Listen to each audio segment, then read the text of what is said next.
Assalamualaikum warahmatullahi wabarakatuh. Salam sejahtera bagi kita semua.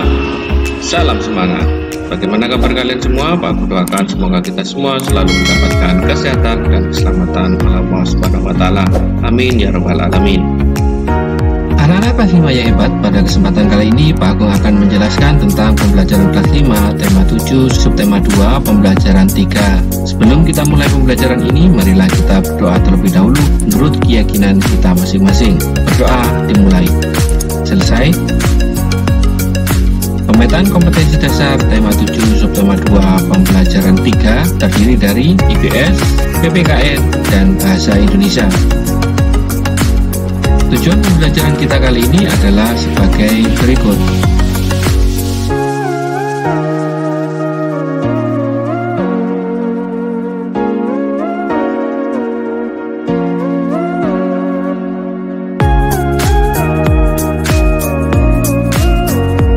Baik anak-anak, apakah kalian sudah siap untuk menerima materi hari ini dari Pak Agung? Jika kalian sudah siap, mari anak-anak, kalian saksikan pembelajaran ini dari awal sampai akhir, karena di akhir pembelajaran nanti ada soal-soal yang harus kalian kerjakan. Selamat menyaksikan. Seluruh rakyat Indonesia menyambut dengan sukacita proklamasi kemerdekaan. Peristiwa-peristiwa heroik pun terjadi di berbagai daerah. Pembacaan teks proklamasi memicu semangat pejuang-pejuang bangsa mengusir penjajah. Nah, anak-anak, sekarang kita akan membaca bacaan yang berjudul Proklamator. Insinyur Soekarno merupakan Presiden pertama Republik Indonesia atau RI dan pahlawan proklamator. Beliau menjadi Presiden RI sejak tahun 1945 sampai dengan 1967. Insinyur Soekarno dikenal pandai berpidato dan menguasai beberapa bahasa asing sehingga dijuluki sebagai singa podium. Insinyur Soekarno lahir di Surabaya, Jawa Timur pada tanggal 6 Juni 1901. Nah, sekarang jenjang pendidikannya dimulai dari yang pertama yaitu IS di Tulungagung, kemudian ILS berada di Mojokerto, Jawa Timur, kemudian HBS yaitu di Surabaya, dan yang terakhir yaitu di THS, sekarang menjadi Institut Teknologi Bandung atau ITB di Bandung, Jawa Barat, dan memperoleh gelar insinyur. DRS Muhammad Hatta adalah Wakil Presiden pertama RI mulai dari tahun 1945 sampai 1957 dan juga dikenal Bapak Koperasi Indonesia. Beliau juga sangat berperan dalam upaya memperoleh pengakuan dari pemerintah Belanda terhadap kedaulatan Republik Indonesia. Muhammad Hatta lahir di Bukit Tinggi, Sumatera Barat pada tanggal 12 Agustus 1902. Jenjang pendidikannya dimulai dari ILS di Bukit Tinggi, kemudian Mulo di Padang, berikutnya yaitu di HMS di Jakarta. Pada tanggal 17 Agustus 1945, Insinyur Soekarno dan DRS Muhammad Hatta beserta para tokoh lainnya memproklamasikan kemerdekaan Indonesia. Insinyur Soekarno membaca teks proklamasi kemerdekaan dan DRS Muhammad Hatta sebagai pendampingnya. Bahkan dalam teks proklamasi tersebut tercantum nama dan tanda tangan mereka berdua atas nama bangsa Indonesia. Oleh karena itu, Insinyur Soekarno dan DRS Muhammad Hatta diberi gelar sebagai pahlawan proklamator pada tahun 1986. Peristiwa menjelang dan sesudah pembacaan teks proklamasi. Pembacaan teks proklamasi kemerdekaan disambut dengan penuh sukacita oleh seluruh rakyat di berbagai penjuru daerah. Peristiwa pembacaan proklamasi memberikan semangat untuk melakukan perlawanan mengusir penjajah di berbagai daerah. Nah, anak-anak yang hebat, setelah proklamasi dikumandangkan pada tanggal 17 Agustus 1945, ada tindakan heroik dalam mendukung proklamasi. Berikut tindakan heroik mendukung proklamasi di beberapa daerah di Indonesia. Yang pertama, peristiwa heroik di Yogyakarta. Berikutnya, peristiwa heroik di Surabaya. Berikutnya, peristiwa heroik Semarang. Berikutnya peristiwa heroik Aceh, kemudian peristiwa heroik Bali, peristiwa heroik di Sumbawa, peristiwa heroik di Kalimantan, peristiwa heroik di Palembang, peristiwa heroik di Makassar. Peristiwa heroik di Yogyakarta. Perebutan kekuasaan di Yogyakarta dimulai pada tanggal 26 September 1945 sejak pukul 10.00 WIB. Para pegawai pemerintah dan perusahaan yang dikuasai Jepang melakukan aksi mogok. Mereka menuntut agar Jepang menyerahkan semua kantor kepada pihak Indonesia. Peristiwa heroik di Surabaya. Terjadi insiden bendera di Hotel Yamato, Tunjungan, Surabaya. Orang Belanda mengibarkan bendera merah putih biru di atap hotel. Rakyat kemudian menyerbu hotel, menurunkan dan merobek warna biru bendera itu untuk dikibarkan kembali. Insiden ini terjadi pada tanggal 19 September 1945. Peristiwa heroik di Semarang. Pada tanggal 15 Oktober 1945, pasukan Jepang melakukan serangan ke kota Semarang dan dihadapi oleh TKR dan Laskar Pejuang lainnya. Pertempuran berlangsung selama 5 hari. Akibat pertempuran ini, ribuan pemuda gugur dan ratusan orang Jepang tewas. Untuk mengenang peristiwa itu, di Semarang didirikan Monumen Tugu Muda. Peristiwa heroik di Aceh. Pada tanggal 6 Oktober 1945, para pemuda dari tokoh masyarakat membentuk Angkatan Pemuda Indonesia atau yang disebut API. Anggota API kemudian merebut dan mengambil alih kantor-kantor pemerintahan. Di tempat-tempat yang telah mereka rebut, para pemuda mengibarkan bendera merah putih dan berhasil melucuti senjata tentara Jepang. Kemudian, peristiwa heroik di Bali. Pada bulan Agustus 1945, pemuda Bali membentuk Organisasi Angkatan Muda Indonesia atau yang disebut AMI dan Pemuda Republik Indonesia PRI. Upaya perundingan untuk menegakkan kedaulatan Republik Indonesia telah mereka upayakan, tetapi pihak Jepang selalu menghambat. Pada tanggal 13 Desember 1945, para pemuda merebut kekuasaan dari Jepang secara serentak, tetapi belum berhasil karena persenjataan Jepang masih kuat. Peristiwa heroik di Sumbawa. Bentrokan fisik antara pemuda dan Jepang terjadi di Gempe, Sape, dan Raba. Peristiwa heroik di Kalimantan. Rakyat Kalimantan juga berusaha menegakkan kemerdekaan dengan cara mengibarkan bendera merah putih, memakai lencana merah putih, dan mengadakan rapat-rapat. Namun, kegiatan ini dilarang oleh pasukan sekutu yang sudah ada di Kalimantan. Rakyat tidak menghiraukan larangan sekutu, sehingga pada tanggal 14 November 1945 di Balikpapan atau di depan markas sekutu, berkumpul lebih kurang 8.000 orang dengan membawa bendera merah putih. Peristiwa heroik di Palembang. Adanya upacara pengibaran bendera merah putih pada tanggal 8 Oktober 1945 yang dipimpin oleh Dr. A.K. Ghani. Pada kesempatan itu diumumkan bahwa Sumatera Selatan berada di bawah kekuasaan RI atau Republik Indonesia. Upaya penegakan kedaulatan di Sumatera Selatan tidak memerlukan kekerasan karena Jepang berusaha menghindari pertempuran. Peristiwa heroik di Makassar. Gubernur Samratulangi menyusun pemerintahan pada tanggal 19 Agustus 1945. Sementara itu, para pemuda bergerak untuk merebut gedung-gedung penting seperti stasiun radio dan tangsi polisi.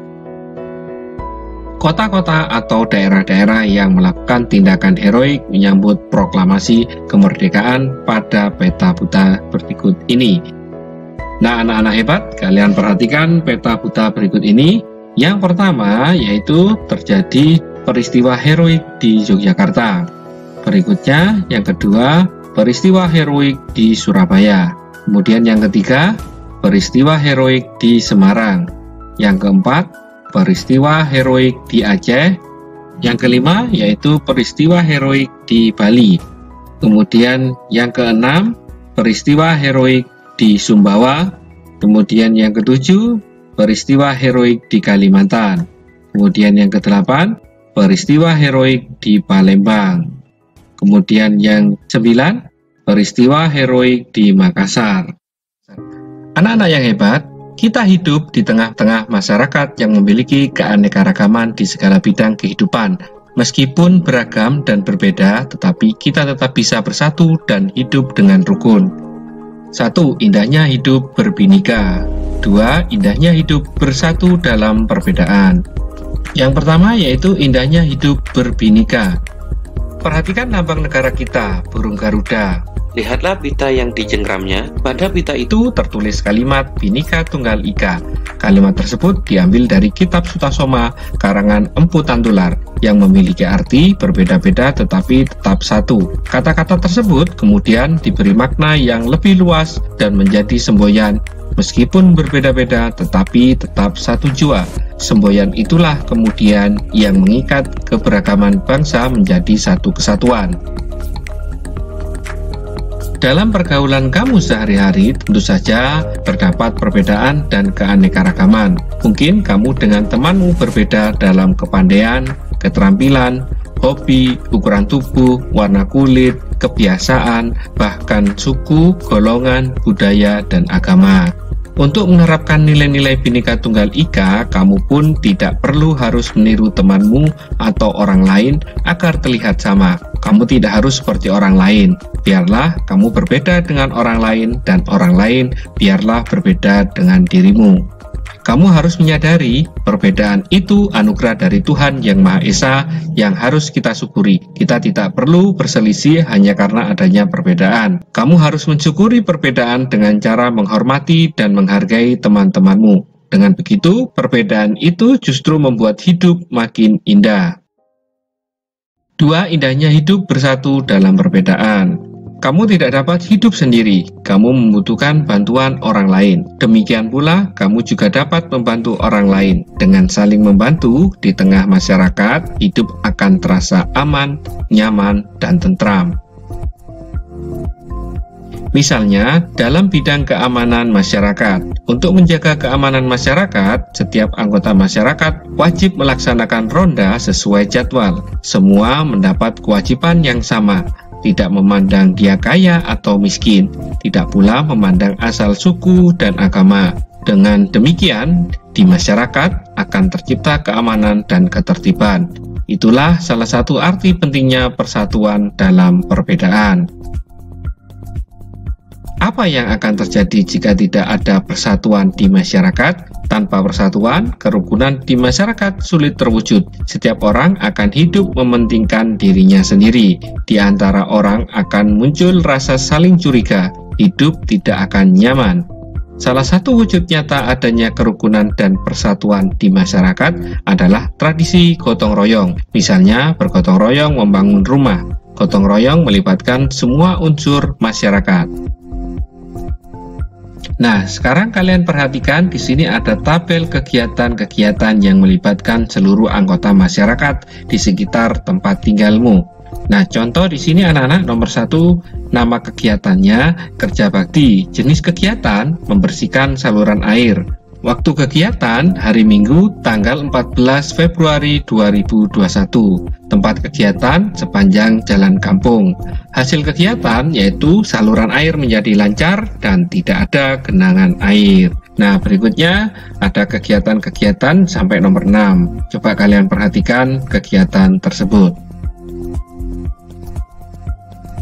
Nah, sekarang kita akan membuat laporan hasil pengamatan berdasarkan kegiatan-kegiatan masyarakat di sekitarmu. Nama kegiatan yaitu membersihkan jalur saluran air kampung. Hari atau tanggal yaitu 14 Februari 2021. Tempat sepanjang jalan kampung yaitu Jalan Citarum. Anggotanya yaitu Nita, Dian, Rama, dan Yoga. Nah, ini adalah anggota yang menulis laporan hasil pengamatan. Kesimpulan hasil pengamatan, kegiatan dilakukan mulai pagi pukul 7.00 saat matahari belum begitu panas menyinari kampung kami. Para warga berkumpul di rumah Ketua RW yaitu Pak Joko. Sebelum dimulai, Pak Joko selaku Ketua RW memberi arahan dan musyawarah mengenai apa saja rencana kegiatan hari ini. Warga mendengarkan dan berdiskusi sambil menikmati makanan ringan seperti pisang goreng, singkong rebus, dan lain-lain yang disajikan oleh para ibu-ibu yang sudah mempersiapkannya sejak pagi tadi. Setelah pengarahan dan musyawarah selesai, warga bergerak ke arah Jalan Simpang 4 di Jalan Citarum untuk mulai membersihkan saluran air. Ada yang membawa cangkul, sekop, karung, sabit, dan lain sebagainya sebagai peralatan perlengkapan kegiatan kerja bakti. Pekerjaan dilakukan dengan penuh semangat dan riang gembira, dan diselingi dengan perbincangan-perbincangan antara warga yang terkadang juga disisipi dengan banyolan atau lawakan yang membuat warga yang mendengarnya jadi tertawa. Bekerja yang diselingi dengan gelak tawa serta kekeluargaan membuat pekerjaan berat menjadi ringan. Kegiatan diakhiri saat saluran air sudah bersih dan sesuai dengan harapan warga, seperti tidak adanya kotoran-kotoran seperti sampah, rumput, dan yang lain-lain di saluran air. Tepat pukul 11.00 menjelang tengah hari, warga menyelesaikan kerja bakti dan kembali ke rumah masing-masing. Itulah tadi hasil laporan pengamatan kegiatan membersihkan jalur saluran air di kampung. Kalian buat laporan pengamatan tersebut berdasarkan kegiatan yang ada di lingkungan kalian masing-masing. Selamat mencoba. Tugas kalian yang pertama di rumah adalah jawablah pertanyaan-pertanyaan di bawah ini. Nah, anak-anak, di sini ada 5 pertanyaan yang berkaitan dengan Insinyur Soekarno. Kemudian juga ada 5 pertanyaan yang berkaitan dengan DRS Muhammad Hatta. Kemudian tugas kedua kalian di rumah, jawablah pertanyaan-pertanyaan di bawah ini. Nah, di sini ada 10 soal anak-anak, kalian kerjakan. Sebelum mengerjakan, jangan lupa kalian berdoa terlebih dahulu supaya diberikan kemudahan berpikir dan kecerdasan oleh Allah Subhanahu wa Ta'ala. Amin ya Rabbal Alamin. Selamat mengerjakan.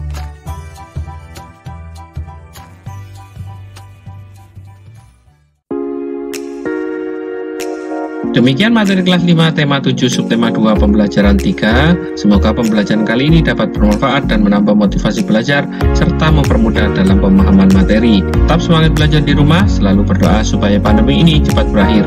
Jaga kesehatan, jaga kebersihan lingkungan, dan jangan lupa selalu cuci tangan sebelum atau sesudah aktivitas. Sebelum kita tutup pembelajaran ini, marilah kita berdoa terlebih dahulu. Berdoa dimulai. Selesai, terima kasih sudah menyaksikan video pembelajaran ini. Sampai berjumpa lagi pada materi selanjutnya. Wassalamualaikum warahmatullahi wabarakatuh.